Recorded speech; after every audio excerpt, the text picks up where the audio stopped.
Good morning, everyone. I'm Reed, and this is Reed's Beauty Trip, and this is a wonderful collab that I'm doing with my friend Nona, which is my so-called Life 1977.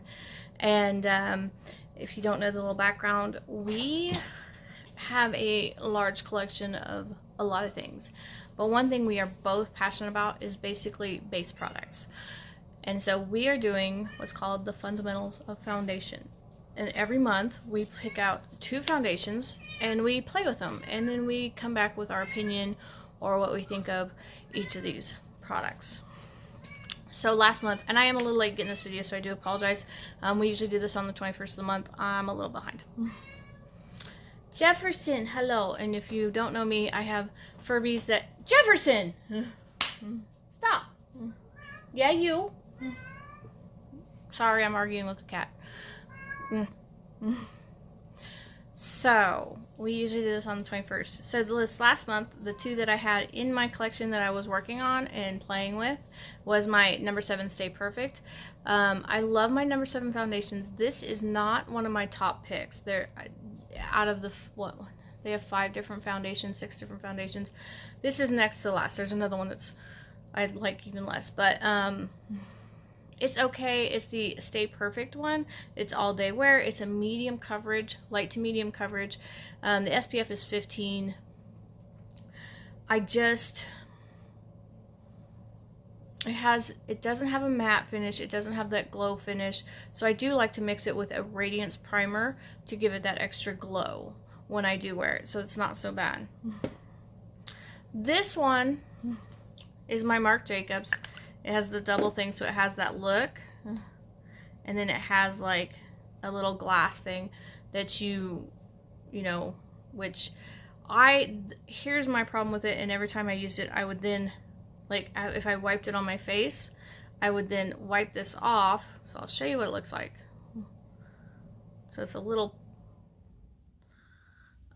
before I put it back in there, because I'm wiping this on my face and then I'm putting it back in the thing, and to me, that's just, it's not hyper, you know, it's the bacteria, the skin flakes, or anything, even exfoliating your face, you know, anything you can get on there, especially like a primer on my face and all that. So I'm like doing this, and then, so I would wipe it off before I would stick it back in the jar. So I'm wasting product on a wipe and stuff. As many brands and stuff like that, I mean, I did use a fair amount. The problem is I did get a lighter color than I should have. I got Ivory Light, which I'm an ivory. This one was just a tad lighter than I wanted. So that was my fault, not Marc Jacobs. But the biggest thing is the dipping of the wand. Not very sanitary, especially in today's day and time. Not that I'm going to share my foundation that I use like this with anyone. And blending it, it just blended a little different than I expected it to. So I'm not sure. My vote is still out with this. I'll have to put it like in, like I said, I had it in for a whole month, but I was working through 3 different foundations this month. So I was kind of iffy with this one. So these 2 were not like, neither one of them rocked my world. I know it sounds so bad.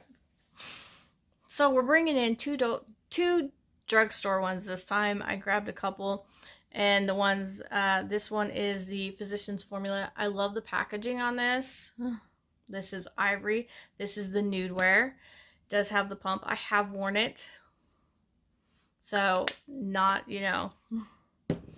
And then I have the CoverGirl Clean Fresh in Fair, which is the Clean Beauty. To me, this is, it's got the coconut milk, the aloe extra, it's a skin milk. So this is almost dewy finish.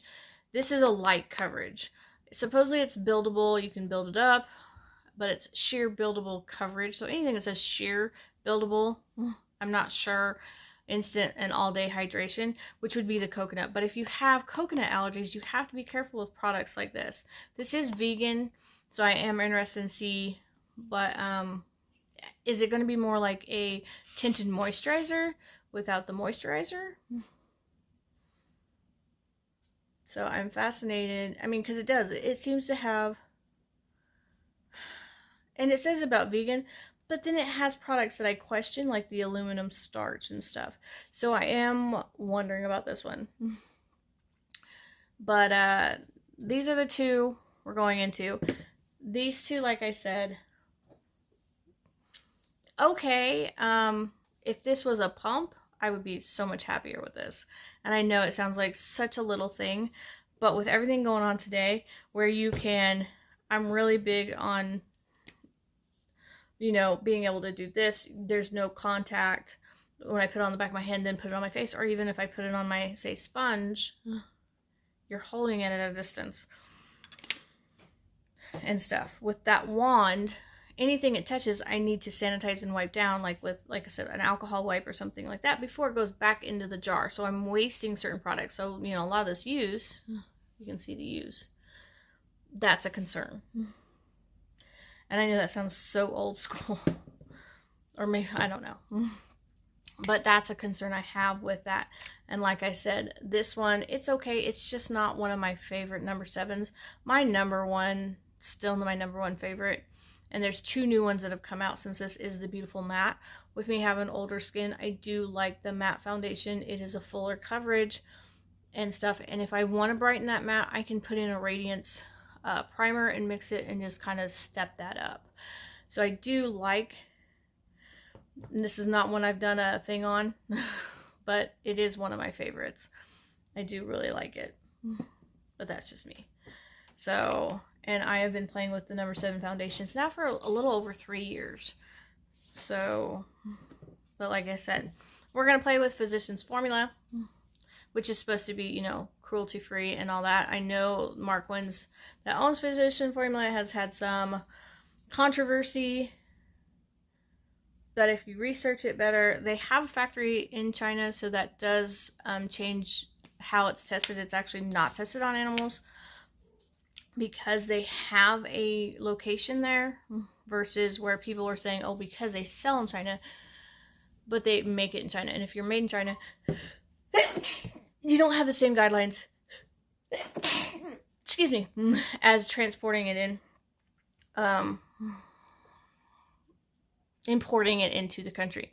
So you have to look at the certain guidelines. So when people make certain announcements that they're no longer cruelty-free, they can still be cruelty-free if they are, if stuff is meets the guidelines in China, and they don't have to. Not that I'm crazy about Chinese, you know, product always, oops, coming from China.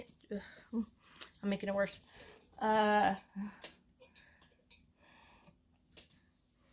Because of some of their scruples, but that is a personal opinion. But I know that China has been working on changing testing product on animals, so they are changing certain guidelines, so that should be all changing. CoverGirl, they're paying, oh, they don't have it on here. Yeah, they do. So they do pay the extra money to have the cruelty-free symbol on their product. There are products out there that are cruelty-free. They just don't pay for the bunny. And I think that's their right. I don't think they should have to pay extra money, because that just makes it not as affordable for us for some of this product. Like this little guy, this is what CoverGirl is charging for this, is higher than it should be. It should not be being charged between $10 and $13 for this little guy. I'm sorry. And yeah. Physicians Formula, the history behind that, if you know it, the gentleman that created Physicians Formula, his wife had cancer, and she just really couldn't wear a lot of the beauty stuff that that was out there at the time. So him having a background in, he had a PhD, he came up with a line that would work with her levels of sensitivity. So Physicians Formula was something he created for his wife, and stuff like that. So I always like to support things where their original mission statement is such a heartwarming and loving, passionate thing. And so I do like Physicians Formula. I know some people have problems with it because of who owns it, the umbrella, the parent company. But always give stuff a chance, unless they're doing, you know, slave labor camps and stuff. But off on a tangent, but if you haven't, please check out Nona with her foundations and stuff. It is fascinating how we interact with our foundations, and I don't think we've replicated anything personally to the two of us. But these are the two I am working on, and I am excited to play with these. I have played with this one. I think I did test this out once, but it was like a first time impression. So we're going to play with this for the next month. So I hope everyone has a wonderful day, and if you like, please thumbs up, please subscribe if you haven't subscribed, and please comment below. I love having being able to respond back and forth. If there are any certain foundations you're interested in, I may have them. I have over 100 foundations that I play with. So if there's certain ones you want to know about or have questions about, just comment below, and I will talk to you soon. Bye.